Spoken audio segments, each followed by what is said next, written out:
Welcome to the MPP Hoot, where we give you a recap of last week's news on everything education.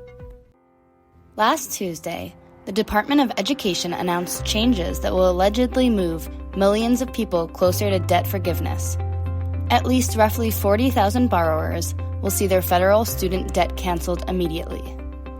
For some public sector workers, after 10 years of payments, the Public Service Loan Forgiveness Program is canceling federal student loans. In the U.S., outstanding student loan debt exceeds $1.7 trillion. In addition, several thousand additional borrowers will see debt forgiveness through income-driven repayment programs.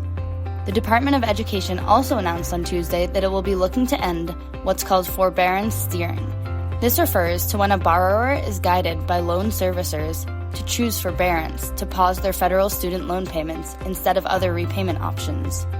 Now, officials will provide borrowers with credit for their time spent in long forbearances. According to the department, at least 3.6 million borrowers should receive at least 3 years of credit toward canceling student debt. In the news release on Tuesday, the Department of Education stated that loan servicers placed borrowers into forbearance in violation of department rules. The department is also aiming to help borrowers who are behind on their student debt payments prior to the pandemic by moving those people out of default and marking their accounts as current. As the seventh extension since the initial student loan repayment pause at the beginning of COVID-19, President Joe Biden has extended the pause through August 31st. In Sarasota, Florida, the Department of Education rejected more than 50 math textbooks. Around 40% of those submitted were rejected for failing to comply with Florida's new learning standards or featured prohibited topics including critical race theory. According to the department, they disapproved of a record number of math textbooks. More than half of these textbooks included critical race theory, while others were rejected because publishers were rebranding Common Core standards. The titles of these textbooks weren't disclosed by state officials. This announcement is in alignment with Governor Ron DeSantis' attempt to push back against liberal cultural values. Meanwhile, Democrats in Florida condemned this move and demanded that the state release the list of banned textbooks. In June of 2021, the Education Department instructed publishers to align textbook content with state laws by not including culturally responsive teaching. And back in 2019, DeSantis eliminated Common Core standards as part of school curriculum requirements. After lawmakers voted for the legislation in March, DeSantis is planning to sign the Stop Woke Act, which limits how race is discussed in schools, colleges, and workplaces. This legislation bans teaching that could lead students to feel as if they are personally responsible for historic wrongs. While Republicans supported this legislation, Democrats maintained their opposition. According to DeSantis, teaching critical race theory threatens to influence how history and social science are taught. In alignment with this view, last year he got the Florida Board of Education to ban critical race theory from being taught in schools. According to State Education Commissioner Penny Schwinn, Clarksville-Montgomery County School System in Tennessee is planning to entirely eliminate teacher vacancies across the district.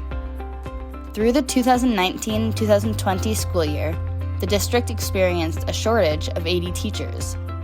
This district launched the first registered Grow Your Own Teacher apprenticeship program. The district will provide a living wage to training teachers. These teachers will work as instructional assistants under a master teacher's mentorship for 2 years, while over 3 years they complete a bachelor's degree in teaching at no cost. A Grow Your Own Teacher program recruits and trains teachers to bring racial, ethnic, and cultural diversity and backgrounds into schools. This initiative aims to address urgent staffing needs and support broader school improvement intentions.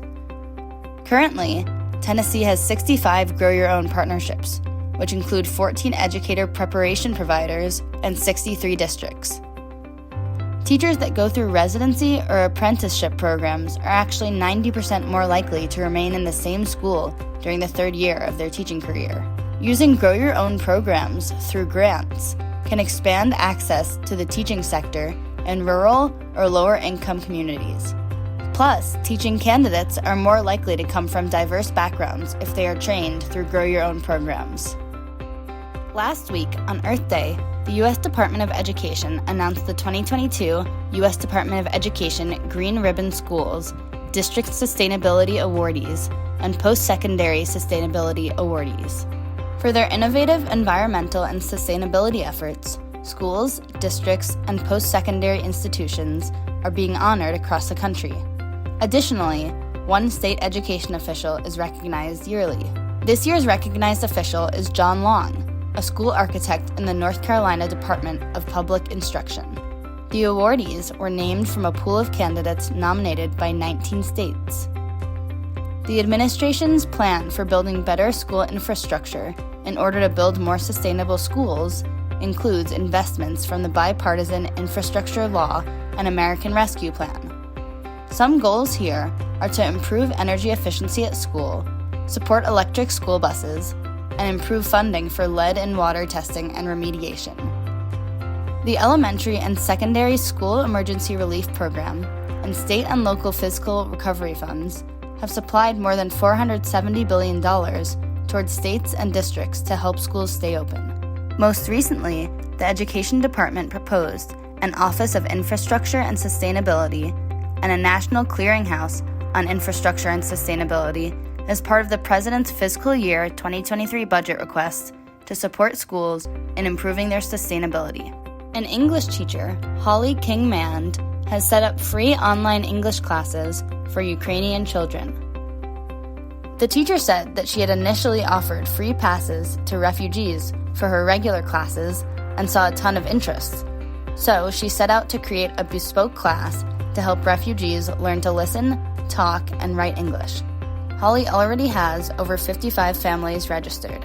During the first coronavirus lockdown in March of 2020, she began offering free 30-minute lessons on Facebook from her home in an effort to support parents homeschooling children all over the world. The classes for Ukrainian children are set to start on April 30th and will be focused on confidence building and speaking English. Classes won't include any Ukrainian, as she wants to create an immersive learning experience, but she will offer translated instructions on how to join the classes. Holly has recruited 10 of her regular students as English learning ambassadors, which essentially are teachers' assistants. Currently, she has no end date for these classes, but expects them to run through the rest of the year. On Thursday, a small historically black university, Xavier University of Louisiana, announced that it's planning its own medical school in New Orleans. This comes in response to how the pandemic highlighted the need for greater diversity in medicine, as representation is a major reason for health disparities affecting underrepresented populations. According to a news release, since it was founded in 1925, Xavier has graduated more African American students and students of color who pursue medical degrees and health doctorates than any other higher education institution in the U.S. Currently, the university offers graduate programs in public health, speech pathology, pharmaceutical studies, and health analytics. The news release also reported that only one recently opened U.S. medical college is a historically black school, and Xavier is aiming to change this narrative. In Woodstock, Georgia, students published a short documentary video to highlight the bad conditions in their school and how human waste comes up from the ground and floods the school. The students created the video to show people what conditions really are like in their school and that improvements are incredibly necessary. In the video, students at Druid Hills High School used their phones to spotlight classrooms, hallways, and bathrooms that are severely breaking down.